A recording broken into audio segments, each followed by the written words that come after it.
Eagles' home matchup versus the Bills should be several hours away, but we're going to get into the matchups and see where the Eagles might look to exploit things, as well as where they might have to be more guarded, and a couple other things. What's up? It's your boy Centron coming back at you with another analysis video. And I kid you not, that's my real name. Like I said, home game for us boys, the Midnight Green Squad, but a dangerous Bills team still looming on the horizon, and we'll have to take away their strengths and attack their weaknesses. So let's see what we might do to just that effect, because that combo right there definitely high on the priority list. So Stefon Diggs versus the Eagles secondary. Yeah, look at his receiving numbers. He's already got 895 this year, so there's no telling where he's going to go, but he's easily going to clear 1,000, even with the struggles he's had with Josh getting him the ball. As of late, I think the past 2 games, he only had like 60 so yards or something like that, but he's still dangerous. You got to be aware of him, where he's at on the field at all times. And he might go to the slot. Well, not might. He's going to go to the slot with 159 snaps on the inside, 260 on the outside, but he's very versatile, runs very good routes. He's like a slightly better version of the Slim Reaper, even though I don't believe Devontae's losing to him. But, I mean, I would give him that slight edge in route running, but, Devontae is a very talented guy. But we haven't seen him be thrust into the #1 role outside of his rookie year, so it's hard to say who would be better. But let's just be glad that we have him here. But Stefon Diggs, he's definitely the guy that brings attention to that group, and he's the reason that Gabe Davis was able to have a team record 4 TDs in that playoff game, because he was the main target, and everybody else was able to eat up off of him. So dangerous guy, man. He's got the speed, the quickness, the route running, the intelligence. So I mean, might be a long day. He might get his targets, but as long as we make sure we keep it to a minimum and don't let him take over the game, which will be a tough task. But I think that Bradley Roby, like I said, stabilizing us there in the slot is going to give us a good chance to not be befuddled when he goes there. But we'll see how many snaps he does play, because Sidney Brown, the rookie, as well as the other rookie, the Alabama guy whose name eludes me right now, Eli Ricks has been playing there as well. And when they bring them into the game, there's some question there, because they're not slot guys in traditional sense.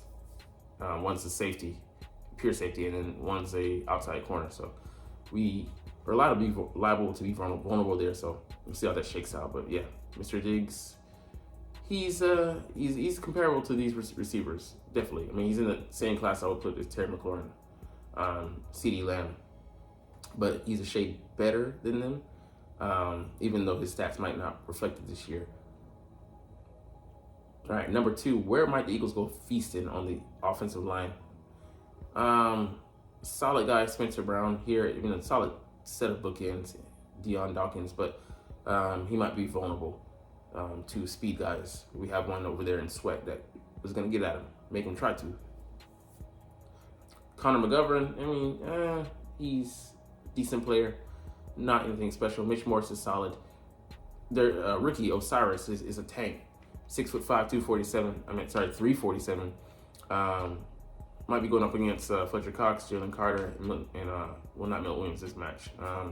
Marlon, as well as Jordan Davis. We'll see if they switch sides with him, but your boy Jalen Carter got the best of him in college football. But this is a different league. He's he's gotten better coaching since stepping up. But Jalen Carter hasn't slipped as well. He stepped his game up another notch since becoming a pro. So they have a solid group, but we might look to attack them more so on the interior than the exterior. But if we do go, we might try to find matchups against Dion Dawkins, switch the ends, put Reddick on this side, and we'll see what role Reddick is going to be working in, because he might have to spy at times Josh Allen, because the guy is just so freaking athletic. All right, the Eagles rushing attack versus the Bills run defense. So they're allowing a very healthy 4.53 to carry. We're going to look to go right into the teeth of that defense. And they've had, a number of injuries. They suffered Matt Milano out for the year with a broken leg. Tre'Davious White with that Achilles, the star corner.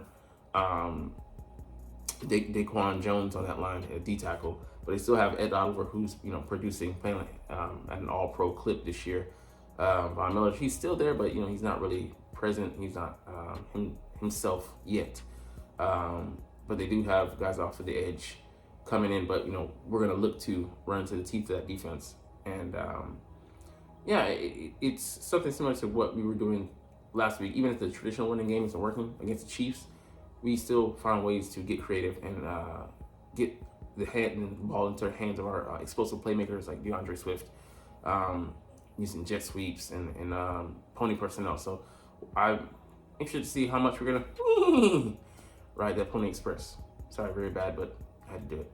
Anyways, the Eagles receivers versus the Bills injury-riddled and slow-footed secondary. So like I said, they have a lot of injuries there. These guys are all out. Taron Johnson at slot corner, who also plays number 2 opposite White, but he's going to be opposite Dane Jackson. He's coming off with concussions. He just got cleared, so shout out to him for, beating the protocol. Milton Williams wasn't able to do so, but he's going to have his hands full, whoever is in the slot, because we have a guy that we just activated who might be active this game, depending on how things go in a pregame warm-up. Dane Jackson, is a decent replacement, but he's not Tre'Davious White. And he's coming off of his own, I think, maybe injury issues, but I think he'll play. All right, Elam, their first-round pick in 2022 has been a disappointment, but he's on IR. Like I said, they suffered several other injuries. And look at the speed of these guys. I didn't know that. Our old buddy, Rasul Douglas, our third-round pick in 2019, I think 2017, I think, is with them. He had 2 picks last game and also forced a fumble. So he's very active. We have to be wary of, not where he is, but his play. He's not a player that we're gonna, F over so easily. But these guys are challenge, speed challenge. So maybe look to have some double moves, test their discipline, and see how they're going. I think Cam Lewis is going to be the guy in the slot who replaces the former Taron Jackson, who's playing at, who plays as number 2, but he also shifts between the slot and number 2 spot. So a really interesting mix of guys, but you gotta believe that the Eagles saw this and their eyes got big, and they thought Devonta Smith, AJ Brown, and whoever else is in the slot that we have. For Oz, we have Julio Jones, as well as maybe the guy that's coming back. So they're gonna look to try and exploit these guys. Yeah, that speed is. As long as you play with good technique, it's not as concerning. But just in a pure foot race, we're gonna lose. And we, all our guys run 4.4 or better. So, yeah, man, it's going to be a tough matchup for these guys. Could be a long afternoon, so we'll see how those matchups go. The Bills' offense, the Eagles' offensive line versus the Bills' pass rush. Like I said earlier, they have several guys, Ed Oliver, Keenum on the inside, AJ Epinesa, decent edge guy, decent sack numbers. Greg Rousseau, also talented. Terrell Bernard, more of a role player guy, but still has 3.5 sacks. So guys to watch out for. Leonard Floyd, key in this group on the outside with 9.5 sacks. He's a speed guy. The guy runs a 4.4, crazy at linebacker. But I believe we have the resources, the guys to be able to handle this group, and they're not more talented than the Chiefs group we just went up against. I think they have just as much depth. That being said, we still have to be worried because we've gone up against teams with high sack numbers. Chiefs got us the worst, but still that was only in the first half. So we'll see how it goes over the stretch of 4 quarters against these guys. But yeah, it's not like this is the first pass rush we faced that has serious teeth to it. Dolphins have some good bookends. Cowboys do as well, led by Michael Parsons. Commanders, they sold their 2 off. But before they did, they made sure that we faced them. I'm like, come on, man, you could have done that before. Do us a favor, but no favors to the divisional opponent, so I get it. But I do believe most of the matchups we should be able to take advantage of, should be in our favor. We have the more talented roster, we have the more disciplined roster, and where it counts in the win column, we're not a middling team who's stuck at 6-5 because we doesn't have a solid sense of identity. Just traded us in for another one with their old coordinator being fired, and Ken Dorsey for Joe Brady. So we'll see how that goes. But let's get into another issue. I forgot to do this in another video yesterday. Derek Barnett, waived by the Eagles. We Trump Deuces, thank you for your 7 years of service, sir. But you were just a liability, not really giving us too much on the field. solid run defense, but we can get that from other guys. 0 pressures on the quarterback, with 0 sacks, just very concerning. We're not playing the 3-4. He's not a 3-4 end. He's a linebacker. If you go to 3-4, but he's a D and a pass rusher, and he's not giving any rush. He's passing on the rush. I'm like, he's just a penalty waiting to happen. It's just the famous Nick Sirianni quote. It's always him, because it always was, man. And he wasn't happy with his playing time, and I get it, man. You want to play a role. You don't want to just coast the ring if you were able to get one. Me, I'd take the ring and then move on next year, but I get it. The guy wants to play. He wants to prove his worth. So let him go do it elsewhere. They came to an agreement about that. Just wash your hands. Hopefully he doesn't go to a rival or like a guy in our division that can benefit, like the 49ers or the Cowboys. But we'll see. But, he wasn't a factor this season, man. And you got to cut ties, especially when even one roster spot can be useful for us with as many injured guys that we have coming back potentially, as well as just guys who deserve to get playing time and can contribute. And he wasn't, so thank you, sir. But not happy. I'm not sad to see you go, to be honest. All right, more on the injury report. Dallas Goedert out. That makes sense because he's still got a fractured forearm. Milton Williams wasn't able to clear concussion protocol, so he's out for this week. Justin Evans seemingly had a setback, did not practice at all this week, so that kind of really points to that. We'll see if he's available moving forward in the next couple of weeks. But yeah, he's still within that 21-day window, so probably has like 2 weeks or so to go.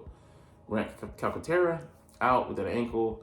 AJ Brown limited for the first 2 days. That's what Swift with his thigh and then his ankle.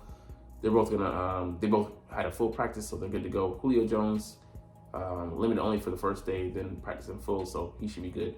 Quez Watkins was activated, so he's questionable, was limited all week, so we'll see if he's able to go out there. I'm guessing, like I said before the game, we'll test it out. Devonta Smith popped up on the injury report on Friday with a knee, very worrisome, but you go to his locker, I bet he'd be like, man, I'll be out there, man. I'm gonna play, man. So that's just him. Let's go to the Bills side, which I kind of covered a little bit previously in the video, early in the video. Teron Jackson, he cleared concussion protocol, so he's good to go. But he did not practice Friday, so I'm like, is that a setback? Worrisome? I think he's fine, though. Dane Johnson is out. So that's their second corner. So interesting, man. Taylor Rapp is also out there, guy who they put in the mix, but he's not a starter.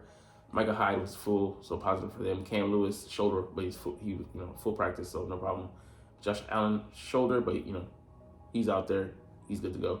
Trent Sherfield, explosive guy, I think, full, and a guy I don't know, full. So I think, they're going to have a challenge with that secondary. It's kind of patchwork right now. We'll see how it goes. And last but not least, let's look at the roster moves the Eagles made ahead of the Bills game.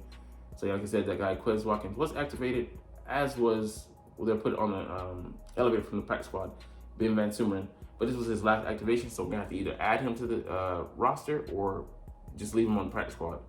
Noah Togiai, back with us, signed, I think, last week. So he's going to take the place of, not Cam, Grant Calcaterra, who's out. So kind of emergency situation, just so we get to have 3 tight ends. And I think that's it. So we'll get up out of here, but a little bit shorter video for me. But anyways, matches in a couple hours, so we'll get to it. But man, I love talking about the Eagles, and I love making these videos because you're not even watching though, but it's all good. It's all good because as always, it's fly Eagles fly, and let's motherfucking go. Like, comment, share, and subscribe